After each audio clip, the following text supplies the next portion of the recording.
ഞാൻ എന്റെ പല വീഡിയോകളിൽ പറഞ്ഞിട്ടുള്ള മാതിരി തന്നെ ഇതൊരു തൊലിഞ്ഞ ഷോയാണ്. ആടിനെ പട്ടിയാക്കുന്ന ഷോ.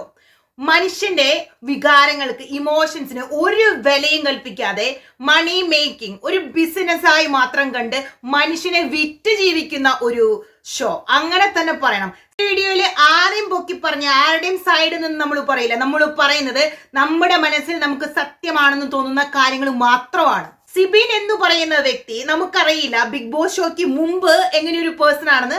പേഴ്സണലി എനിക്ക് അയാളെ കുറിച്ച് ഒന്നും അറിയത്തില്ല.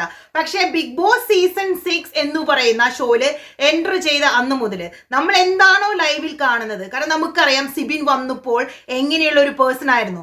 ഒരു സാധാ അടിപൊളി സൂപ്പർ ഗെയിമർ എന്ന് വന്ന് നിമിഷ സമയങ്ങൾക്കുള്ളിൽ നമ്മളെ തെളിയിച്ച ഒരു പേഴ്സൺ ആണ്. നിങ്ങൾ എല്ലാവരും കണ്ട പോലെ തന്നെ ബിഗ് ബോസ് ലൈവ്, അതുപോലെ തന്നെ എപ്പിസോഡുകളും സിബിനുള്ള എപ്പിസോഡുകളും എല്ലാം കണ്ട ഒരു വ്യക്തിയാണ് ഞാനും. അപ്പൊ എന്നെ സംബന്ധിച്ചിടത്തോളം ഏറ്റവും നന്നായി ഗെയിം കളിച്ച് വിന്നർ ആകാനുള്ള, അതായത് ഏറ്റവും ടോപ്പ് പൊസിഷനിൽ എത്താനുള്ള ഏറ്റവും കൂടുതൽ കഴിവുള്ള ഒരു വ്യക്തിയായിരുന്നു സിബിൻ. ഞാൻ പറയുകയാണെന്നുണ്ടെങ്കിൽ സീസൺ 6 സിബിന്റെ അത്രയ്ക്കും ജനപ്രീതി ചുരുങ്ങിയ സമയത്തിനുള്ളിൽ നേടിയ വേറൊരു കണ്ടസ്റ്റന്റ് ഉണ്ടായിട്ടില്ല. അതുകൊണ്ട് തന്നെ സിബിൻ എന്ന് പറയുന്ന ഗെയിമർ, ഇനിയിപ്പോ കുറെ കമന്റ്സ് ഞാൻ വീഡിയോകൾ ഇടുമ്പോൾ കുറെ കമന്റ്സ് വരാറുണ്ട്, സിബിൻ മെന്റലി സ്ട്രോങ് അല്ലായിരുന്നു. ഞാൻ വീണ്ടും എടുത്തു പറയുന്നു, ബിഗ് ബോസ് സീസൺ 6 ഏറ്റവും വലിയ കുറ്റം ചെയ്ത വ്യക്തി സിബിനാണ്. കാരണം അതുകൊണ്ടാണല്ലോ ഒരു എപ്പിസോഡ് മുഴുവൻ ലാലേട്ടൻ ഒരു മനുഷ്യനെ നിർത്തി തേജോവധം ചെയ്ത് ഈ സ്ഥിതിയിൽ എത്തിച്ചത്. ഇപ്പൊ പറയുന്നു സിബിന് മാനസിക പ്രശ്നങ്ങളാണെന്ന്. ഓഫ് കോഴ്സ്, അഭിമാനമുള്ള ഏത് വ്യക്തികൾക്കും ഇതുപോലെ കളിയാക്കിയാൽ, ഇതുപോലെ ഒരു മനുഷ്യനെ കുറ്റം പറഞ്ഞാൽ നമ്മൾ കംപ്ലീറ്റ്ലി ഇല്ലാതെ പോകും. ഒരു മനസ്സുള്ള ഒരു വ്യക്തിയാണെന്നുണ്ടെങ്കിൽ ചെയ്യാത്ത കുറ്റങ്ങൾ അടിച്ചേൽപ്പിച്ച്, കാരണം ഒരു ഷോ ആവുമ്പോൾ അതിന്റെ ഭാഗമായിട്ട് പല സ്ട്രാറ്റജീസും പല ഗെയിം പ്ലാൻസും സിബിന്റെ നേതൃത്വത്തിൽ നടന്നു കാണും. പക്ഷെ അത് ഓരോന്നും ചൂണ്ടിക്കാണിച്ച് അതിനെക്കുറിച്ചുള്ള വീഡിയോകൾ കൊണ്ടുവന്ന് മനഃപൂർവ്വമിട്ട് ഷോയുടെ TRP കൂട്ടാൻ വേണ്ടി ഒരു മനുഷ്യനെ അടിച്ച് അമർത്തി ഇതുപോലെ ആക്കിയിട്ട് ഇപ്പൊ അയാൾ ഷോയിൽ നിന്ന് വട്ടവർ വെദർ ആള് ക്വിറ്റ് ചെയ്തതാണോ അയാളെ പുറത്താക്കിയതാണോ എന്തിന്റെ പേരിലാണെങ്കിലും വളരെ മോശമായി പോയി എന്ന് പറഞ്ഞാൽ വളരെ മോശമായി പോയി. ആളെന്താണ് പുറത്ത് വന്നിട്ട് പറയണെന്നൊന്നും എനിക്കറിയില്ല. ഏറ്റവും സങ്കടമുള്ള ഒരു കാര്യം എന്ന് പറഞ്ഞാൽ, നമ്മൾ ചെയ്ത ഒരു തെറ്റിനുള്ള ശിക്ഷയാണ് ഈ മനുഷ്യൻ ഏറ്റുവാങ്ങുന്നുണ്ടെങ്കിൽ അത് നമുക്ക് പറയാം, സാറില്ല, തെറ്റ് ചെയ്തിട്ടല്ലേ ഇത് ഒരു നടുവിരൽ നമസ്കാരം കാണിച്ചു, അല്ലെങ്കിൽ മിഡിൽ ഫിംഗർ ഉയർത്തി കാണിച്ചു, അത് നമ്മൾ സമ്മതിക്കുന്നു. പക്ഷേ ബാക്കി പറഞ്ഞ ഒരു കാര്യവും മനസാക്ഷിയുള്ള ഒരു വ്യക്തികൾക്കും അംഗീകരിക്കാൻ കഴിയില്ല. അത് പറഞ്ഞത് എത്ര വലിയ ആളാണെങ്കിലും, ഏത് പൊസിഷനിൽ ഇരിക്കുന്ന ആളാണെങ്കിലും, എത്ര വർഷത്തെ എക്സ്പീരിയൻസ് ഉണ്ടെന്ന് പറഞ്ഞാലും വളരെ മോശമായി എന്ന് പറഞ്ഞാൽ വളരെ മോശമായി. ഞാൻ ചോദിക്കുകയാണ്, ഇതെല്ലാം ചെയ്തത് നിങ്ങൾ മറ്റ് കണ്ടസ്റ്റൻസിനെ പൊക്കിപ്പിടിക്കാൻ വേണ്ടിയിട്ടാണോ, അല്ലെങ്കിൽ ജാസ്മിനെതിരെ ആരെങ്കിലും ശബ്ദമുയർത്തിയാൽ അവർ ഈ ഷോയിൽ നിന്ന് പുറത്തു പോകണം എന്നുള്ളത് ബിഗ് ബോസിന്റെ വല്ല അജണ്ടയാണോ? ഞാൻ പ്രത്യേകം പറയാൻ കാരണം, ബിഗ് ബോസ് തുടങ്ങിയ അന്ന് മുതൽ നമുക്കറിയാം എന്തുമാത്രം വൃത്തികേടുകളാണ് ജബ്രികൾ, അതായത് ജാസ്മിൻ ആൻഡ് ഗബ്രി ആ ഷോയിൽ കാണിച്ചു കൂട്ടുന്നത്. ചോദ്യം ചെയ്യാൻ ഒരു വ്യക്തികൾ പോലുമില്ല. ഇത്രയും വലിയ ഒച്ചപ്പാടുകൾ പുറത്ത് പ്രേക്ഷകരുടെ ഇടയിൽ നടക്കുന്നുണ്ട്. നിങ്ങൾക്കറിയാം ജാസ്മിനെതിരെ നടക്കുന്ന മാസ് പെറ്റീഷൻ, ജിൻഡോയെ കരിഞ്ഞ മത്സ്യകന്യകൻ എന്ന് വിളിച്ചതിന്റെ പേരിൽ. അതുപോലെ തന്നെ കഴിഞ്ഞ ദിവസം ഗബ്രി പാടിയ ഒരു പാട്ട്, ഡെഫിനറ്റ്ലി അത് ജിൻഡോനെ കളിയാക്കി തന്നെയാണ്. എന്തേ കണ്ണന് കറുപ്പ് നിറം, ആ പാട്ട് ഗബ്രി ജിൻഡോ അതിലൂടെ പാസ് ചെയ്യുമ്പോൾ പാടിയിട്ടുണ്ടെങ്കിൽ അത് ജിൻഡോയെ മനഃപൂർവ്വം കളിയാക്കാനും പ്രൊവോക്ക് ചെയ്യാനും വേണ്ടി തന്നെയാണ്.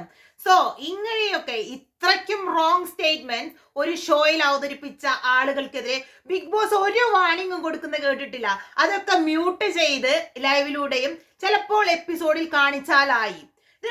ഇതൊന്നും കാണാൻ ആരുമില്ല. പക്ഷെ നന്നായി ഗെയിം കളിച്ച് ഒരു ഷോ എങ്ങനെ ഉയർത്തിക്കൊണ്ടു പോകണം അങ്ങനെ ചിന്തിച്ച് വളരെ പ്രതീക്ഷയോടുകൂടി ബിഗ് ബോസിലേക്ക് വന്ന ഒരാള്, ഞാൻ പറയുകയാണെന്നുണ്ടെങ്കിൽ മെന്റൽ ഹെൽത്ത് ഇഷ്യൂ എന്നൊന്നും പറയണ്ട, അയാളിപ്പോ ഒരു മാനസിക രോഗിയെ പോലെ ആക്കി പുറത്തേക്ക് വിട്ടു. പേഴ്സണലി വളരെ സ്ട്രോങ് ആയിട്ടുള്ള ഒരു പേഴ്സൺ ആണ് ഞാൻ. പക്ഷേ സിബിന്റെ പൊസിഷനില് അന്ന് ഞാൻ എന്നെ നിർത്തുവാണെങ്കിൽ എന്റെ സിറ്റുവേഷൻ മേ ബി ഇതിലും വേഴ്സ് ആയിരിക്കും. ഇതിനെ പറയേണ്ടത് മെന്റലി സ്ട്രോങ് അല്ല എന്നല്ല, നമ്മൾ ഒരു മനുഷ്യനെ കൊല്ലാക്കൊല ചെയ്തിട്ട് പിന്നീട് അയാൾക്ക് സംഭവിക്കുന്നതൊക്കെ അയ്യോ അയാൾ മെന്റലി സ്ട്രോങ് അല്ല, ഈ ഗെയിമിലേക്ക് വരണമെങ്കിൽ കണ്ടാമൃഗത്തിനേക്കാളും വലിയ തൊലിക്കട്ടി വേണം എന്നൊക്കെ പറയുന്ന മുട്ടാപ്പോക്ക് നായങ്ങൾ ഒരു മനുഷ്യന്റെ ലൈഫിനെ ഇങ്ങനെ ഒരു സിറ്റുവേഷനിൽ കൊണ്ടെത്തിച്ചിട്ട് ഫുൾ കുറ്റങ്ങൾ അയാളിൽ ചാർത്തിക്കൊടുത്തിട്ട് കൈ കഴുകുന്ന ബിഗ് ബോസിന്റെ രീതി ഒട്ടും അംഗീകരിക്കാൻ പറ്റില്ല എന്ന് പറഞ്ഞാൽ ഒട്ടും അംഗീകരിക്കാൻ പറ്റില്ല. എന്തുമാത്രം അശ്ലീലങ്ങൾ ഒരു മനുഷ്യന് ശരിക്കും പറയാമെന്നുണ്ടെങ്കിൽ ഈ ബിഗ് ബോസ് ഷോ കാണുവാണെങ്കിൽ, എസ്പെഷ്യലി കുട്ടികളൊക്കെ കാണുവാണെങ്കിൽ കാണാൻ പാടില്ലാത്ത കുറെ സീൻസ് അത് എന്നും ഒരു കലാപരിപാടിയായി അവതരിപ്പിച്ചുകൊണ്ടിരിക്കുന്ന ആളുകൾ ബിഗ് ബോസ് ഷോയിലുണ്ട്. അതിനെ ചോദ്യം ചെയ്തുകൊണ്ട് നമ്മുടെ ലാലേട്ടൻ ജാസ്മിനോട് ചോദിച്ചത്, എന്താണ് നിങ്ങളുടെ റിലേഷൻഷിപ്പ്, നിങ്ങളൊന്ന് വിവരിക്കാമോ? ഒരു മനുഷ്യനും മനസ്സിലാകാത്ത രീതിയിൽ എന്തോ ഒരു കാര്യം പറഞ്ഞു. ക്ലാരിറ്റി ഇല്ല ലാലേട്ട, അവിടെ ക്ലാരിറ്റി ഇവിടെ ക്ലാരിറ്റി. എന്ത് കോപ്പിലെ ക്ലാരിറ്റി ഇല്ലാത്ത എന്തുകൊണ്ടാണെന്നറിയോ? നാറിയ ബന്ധമായതിന്റെ പേരിലാണ് ക്ലാരിറ്റി ഇല്ലാത്തത്. അല്ലാത്തവർക്ക് നല്ല ക്ലാരിറ്റി കാണും. പുറത്തുനിന്ന് കമ്മിറ്റഡ് ആയി പോയി അകത്തു പോയി കാണുന്നവന്റെ കൂടെ കെട്ടിമറിഞ്ഞിട്ട് അതിന് ക്ലാരിറ്റി ഇല്ല എന്ന് പറയുന്നിട്ട് അത് പറഞ്ഞു കഴിഞ്ഞപ്പോ ലാലേട്ടൻ പറയുന്നു എനിക്കിപ്പോ എല്ലാം മനസ്സിലായിരുന്നു. ആ ലാലേട്ടന് മനസ്സിലായ കാര്യങ്ങൾ ഓഡിയൻസിന് കൂടി ഒന്ന് പറഞ്ഞു തന്നിരുന്നെങ്കിൽ വളരെ വൃത്തിയായിരുന്നു. വൃത്തികേട് കാണിക്കുന്നവരുടെ മുഖത്ത് നോക്കി വൃത്തികേട് കാണിക്കാനുള്ള ഒരു പ്ലാറ്റ്ഫോം അല്ല ഇത് എന്ന് പറയാനുള്ള ഒരു ധൈര്യം അവിടെ ബിഗ് ബോസിനോ ഈ പറയുന്ന ലാലേട്ടനോ നമ്മൾ കണ്ടിട്ടില്ല. അതിനു പകരം ഈ വക വൃത്തികേടുകളെ പ്രോത്സാഹിപ്പിച്ച് ഈ ഷോയെ മുന്നോട്ട് കൊണ്ടുപോകുന്നു. സത്യം പറഞ്ഞ സിബിനോട് എനിക്ക് ഭയങ്കര സങ്കടം തോന്നുന്നു. കാരണം നല്ലൊരു മൈൻഡ് സെറ്റില് അതിന്റെ അകത്തേക്ക് പോയി ആകെ തകർന്നവനായി പുറത്തു വരുമ്പോ ആളുകൾ പറയാൻ പോകുന്നത് പല കമന്റ്സ് ആണ്. അയാളുടെ ഫ്യൂച്ചറിനെ കുറിച്ച് ഭയങ്കര വറീഡാണ്. കാരണം അയാൾ ഇത്ര നാളുണ്ടാക്കിയ അയാളുടെ പേര്, പ്രസിദ്ധി, അല്ലെങ്കിൽ അയാളുടെ ജീവിതത്തിൽ എന്തെങ്കിലും നേട്ടങ്ങൾ ഉണ്ടായിട്ടുണ്ടെങ്കിൽ അത് ഇതുപോലെ ഒരു തൊലിഞ്ഞ ഷോയിൽ പോയി കളയാനുള്ളതാണോ? ഓഫ് കോഴ്സ് അയാൾ വറീഡ് ആയിരുന്നു. അയാൾക്ക് പുറത്തെ കാര്യങ്ങൾ അറിയണമെന്ന് പറഞ്ഞായിരുന്നു. കാണിച്ചില്ല, എല്ലാം കേൾക്കുന്നുണ്ട്. എന്ത് റീസൺ ആണെങ്കിൽ പോലും അങ്ങനെ ഒരു റീസന്റെ പേരിലാണ് അയാളെ പുറത്താക്കിയെങ്കിൽ പുറത്തെ കാര്യങ്ങൾ അറിഞ്ഞു, അതിന്റെ പേരിൽ അയാളെ ഷോയിൽ കണ്ടിന്യൂ ചെയ്യാൻ പറ്റില്ല. ആ ഒരു റീസൺ കൊണ്ടാണ് ബിഗ് ബോസ് അയാളെ പുറത്താക്കിയെങ്കിൽ ഭയങ്കര എന്താ പറയാ, ഞാൻ പറയാണെന്നുണ്ടെങ്കിൽ ഏറ്റവും മറ്റ് കണ്ടസ്റ്റൻസിനോട് കാണിക്കുന്ന നീതി. കാരണം നിങ്ങളെല്ലാവരോടും ആ ഒരു നീതി കാണിച്ചിട്ടുണ്ട്. ഇത്ര നാളും പുറത്തു പോയി അകത്ത് വന്ന നമ്മുടെ പനി പിടിച്ച് പുറത്തു പോയി അകത്ത് വന്ന റസ്മിൻ, അതുപോലെ തന്നെ സിജോ ഒരു ഫിസിക്കൽ ഇഞ്ചുറി ആയി പോയി, അയാൾക്ക് ഹോസ്പിറ്റലിൽ സ്റ്റേ ചെയ്യേണ്ടി വന്നു. അപ്പൊ അവരോട് കാണിച്ച നീതിയൊന്നും ഈ മനുഷ്യനോട് കാണിക്കാൻ നിങ്ങൾക്ക് തോന്നിയില്ല. കാരണം അയാളുടെ ഡാമേജ് ആയത് അയാളുടെ മനസ്സാണ്. അപ്പൊ അയാൾക്ക് മെന്റൽ സ്ട്രെങ്ത് ഇല്ല, അയാൾ മെന്റലി സ്റ്റേബിൾ അല്ല, കളിക്കാൻ കൊള്ളില്ല, ഡിപ്രസ്ഡ് ആണ്, ലോ മൂഡാണ്, ഇഷ്ടം പോലെ കാര്യങ്ങൾ. കാരണം മെന്റൽ ഹെൽത്തിന് നമ്മൾ അത്രയ്ക്കും പ്രാധാന്യം കൊടുക്കുന്നുള്ളൂ. ഇപ്പൊ സിബിൻ എന്ന് പറയുന്ന വ്യക്തി ആ ഷോയിൽ കണ്ടിന്യൂ ചെയ്യുവാണെങ്കിൽ, അല്ലെങ്കിൽ അയാൾ ഇതുപോലെ തന്നെ ഒരു ഇൻട്രസ്റ്റ് ഇല്ലാത്ത പോലെ ഗെയിമിൽ ഇരിക്കുവാണെങ്കിൽ മേ ബി നിങ്ങളുടെ TRPനെ വീണ്ടും അഫക്റ്റ് ചെയ്യായിരിക്കും. അതുകൊണ്ടായിരിക്കും, അല്ലെങ്കിൽ അയാളെ കൊണ്ട് നിങ്ങൾക്ക് ഇനി വലിയ ഉപകാരങ്ങളൊന്നും കാണില്ലായിരിക്കും. അതുകൊണ്ടായിരിക്കും നിങ്ങൾ അയാളെ പിടിച്ച് പുറത്താക്കിയത്. വളരെ മോശം. നിങ്ങൾ നോക്കിക്കോ, എല്ലാ നല്ല കണ്ടസ്റ്റൻസിനും കൃത്യമായി പറയുകയാണെങ്കിൽ ജിൻഡോയ്ക്കാണ് അടുത്ത പണി വരാൻ പോണേ.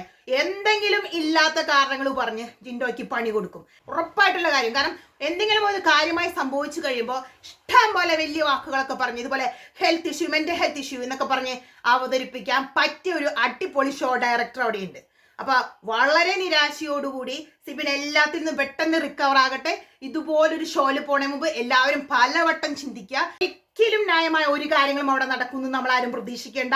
നിങ്ങൾ ഇനിയിപ്പോ ഇന്ന ആളെ നമ്മൾ വോട്ടൊന്നും കൊടുക്കുന്നില്ല, അയാൾ പുറത്തു പോട്ടെ എന്ന് വിചാരിച്ചാൽ അതും നടക്കില്ല. ബിഗ് ബോസ് വിചാരിച്ചാൽ മാത്രമേ ഒരാൾ പുറത്തു പോകത്തുള്ളൂ. തെണ്ടിത്തരങ്ങൾക്ക് മേൽ തെണ്ടിത്തരങ്ങൾ മാത്രമേ ഇവർ കാണിക്കത്തുള്ളൂ.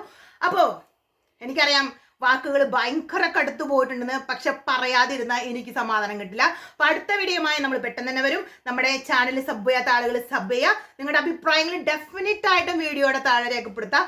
കുറച്ച് മിനിറ്റുകൾ എടുത്ത് തന്നെ നിങ്ങൾ അത് എഴുതണം. അത് സിബിന് വലിയൊരു സപ്പോർട്ടായിരിക്കും. സിബിൻ കാണോ കാണില്ല എന്നൊന്നും നമുക്കറിയത്തില്ല, പക്ഷെ സിബിനെ സ്നേഹിക്കുന്ന കുറേ ആളുകൾ സിബിന്റെ കൂടെയുണ്ട്. അപ്പോൾ എല്ലാവർക്കും ടാറ്റാ, ബൈ.